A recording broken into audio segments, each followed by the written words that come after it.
Good evening and welcome to Monday. This evening is July the 3rd, as we all know, and we decided to put this little thing together before the bombardment takes place here in Long Beach. As you know, most people in LA County, most people know that fireworks are illegal in Long Beach, which seems to act as a provocation to people who want to bombard us with fireworks in Long Beach. So having said enough about that, I wanted to alert those who might be listening in other time zones that the occasional gunfire you hear is not illegal legal. fireworks. It's not legal. Is illegal fireworks. Illegal fireworks being set off by people who don't care about other people's sensibilities. Occasionally you might hear that huge bomb, which is, I'm sure, terrifying to everybody's animals. And it's an indication of what it's like to live in a society where people say, I don't respect your right to privacy and so forth and so on. An insensitive society. Yeah, Zola Salena just quoted the title to an essay that I've written called The Insensitive Society. And it takes many forms, it has many different faces. It can be as simple as someone calling you up, some anonymous person, some voice, and just simply saying, may I speak to Jones? And of course your question would be, since it's your phone and they're calling you, your question would be, well, who are you? And they say, I want to speak to Jones, or whatever. When you get to really blatant, outrageous thing, it could be the person who cuts in front of you going 60 miles an hour in order to turn the next corner, unmindful of the fact that he could have sideswiped and T-boned and killed all the people in your car, not to mention what would happen to his car. Right. But that's California. The piece I want to read tonight concerns a character who's fast becoming one of my favorite characters. His name is Likka Sto Rufus. That's his street name. His government name is, well, I'll have to look it up and find out, ask the government what it is. Okay, yes. But I think it's Melvin Montang the Third or something like that. Yes. As someone who has dealt with the VA, over a period of years, I can tell you that there are many splendid, wonderful, hardworking, industrious, sensitive, mindful people working there. And then there's some other kind of people. In this instance, we're going to focus on some of the other kind of people. I pause for a sip of my capoeira before I begin. It's great water, especially with that little aftertaste to it. I call it the Likka Sto Rufus Chronicles number 12, War with the VA. I have Likka Sto Rufus Chronicles 1, 2, 3, 4, 5, 6, 7, 8, 9, 10, 11. This is 12. And I'm going to do as best I can to imitate Rufus's unique way of speaking, but I'm sure I will not be able to get it perfectly because he's the kind of person that, well, you don't hear every day. After years and years of alcoholism and drug relapses and rehabilitation and so forth and so on. And this is what I say as a sign. That's his board. That's bored. For those who speak sign language, you know what I'm saying. Bored. So I'm not going to bore you. Hopefully not. Okay. All right. I was discharged in 1968, a zillion years ago, with all kinds of problems. Post-traumatic stress disorder, drug addiction, malaria, fungal infection, You should see what happened between my toes sometimes. No, that's okay. Severe hearing loss in both ears.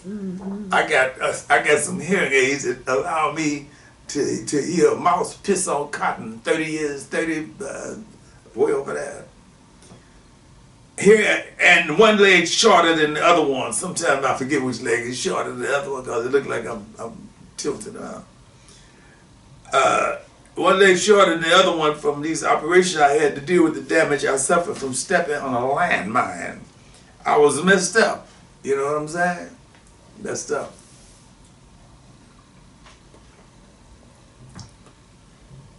With all of these service-connected disabilities, with all these service-connected disabilities, I filed for compensation. That became a real headache right away.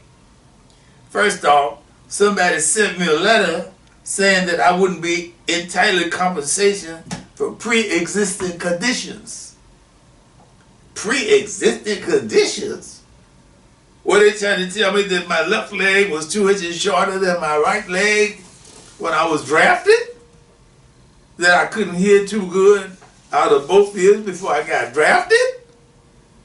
That I was suffering from post-traumatic stress disorder before I was drafted? I asked for evaluation. That's what they call it. Well, it didn't take too long for them to schedule me. That word is schedule. It didn't take them too long for them to schedule me for an evaluation. They did that. And then months later, many months later, I got the results of the evaluation. You want to hear it? Mm-hmm. But first let me say this. Right. What they were saying that I was entitled to was way too low. You know what I'm saying? Mm-hmm.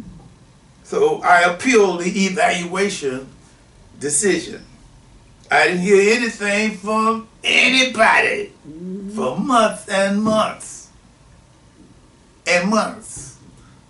Needless to say, I started getting a little antsy after a while. You know what I'm saying? Mm-hmm. Meanwhile, I was basically living on the streets. I had given up on my heroin habit and started in on crack. Mm-hmm. Now I know that heroin, crack, and liquor is definitely bad for your health. Yeah. But I have to say this. It is. Hey, heroin? Well, one of the things about heroin is that you don't get a cold. You know, it might be a cure for stuffy nose.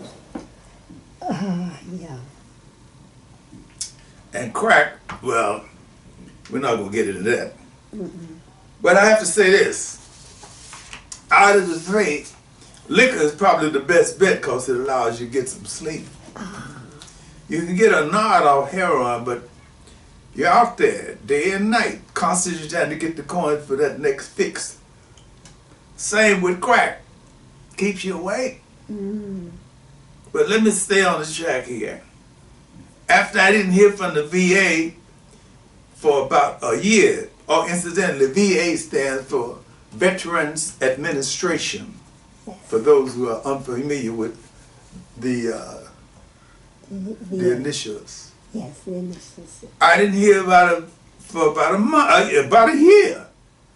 I got some help from one of those veterans aid groups. That's what they did. All right. They get on the case and notify me about 3 months later that the VA had lost my evaluation appeal paperwork. Oh my. Yeah. As a matter of fact, they had lost all of my paperwork, Oh my. including the original evaluation stuff. Mm-mm. Well, what can I say? Seems that I had no choice but to get back on the stick. And that's exactly what I did. Mm-hmm. Just to make sure I wouldn't be all flustered and mad when I went to get in to get the evaluations. I wouldn't do no drugs or drink nary a drop of nothing for a whole day before my appointments. that felt real widow to be completely sober for a whole day. I know that's right.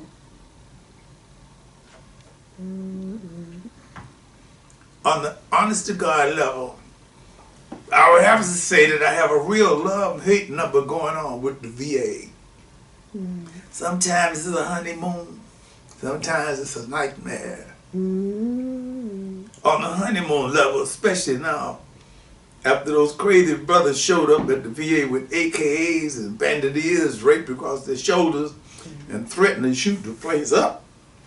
On the honeymoon level, I can go to the ER section at my local VA and have somebody doing something for me within an hour. Yep. In the bad old days, Oh, Lord. I might have waited 2 or 3 hours to have somebody take my temperature. Yes. And we don't want to talk about actual treatment and paperwork. I don't know why, but that paperwork used to create a lot of problems. I don't really know what made the change happen, but I can definitely tell you that somebody did something. I don't have to wait 3 hours to get my temperature taken or spend a half a day waiting to see a doctor. Now, if they would speed up this evaluation thing a bit, I would be very, very happy. Future plans?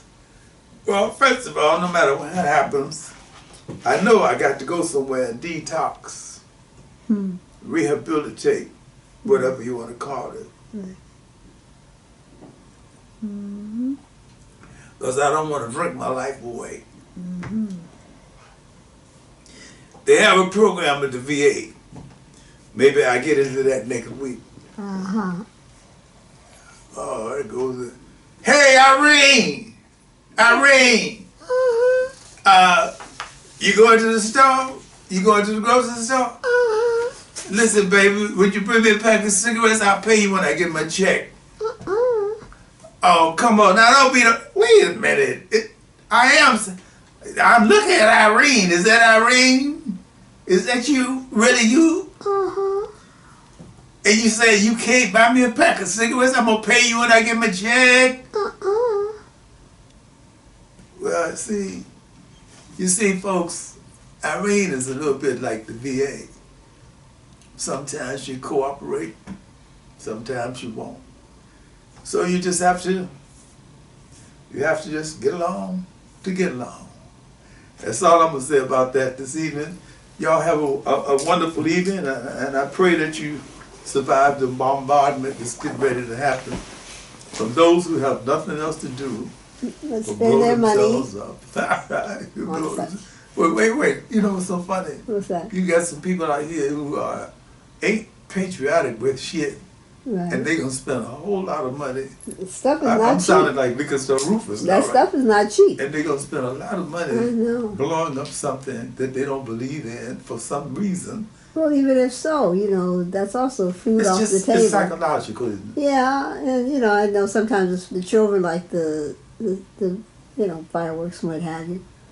But you want to be noticed. You want to be noticed. Well, your children want to hold onto the sparkles and everything like that. But you have to be really careful because fireworks are not always safe, and people are damaged. And I just was wondering the other day, if that house that got burned up at the end of the alley was set on fire by fireworks. Oh, that's okay, because it was an old house, so maybe it had a bad roof or wooden roof, so I don't know, but it's, people do it for their own pleasure, not realizing the damage that they do to the neighborhood and maybe in themselves. I'll have to include that in the insensitive society. This is so true. Your website is www.OdieHawkins.com, and that's all you need to say. I guess that's it. This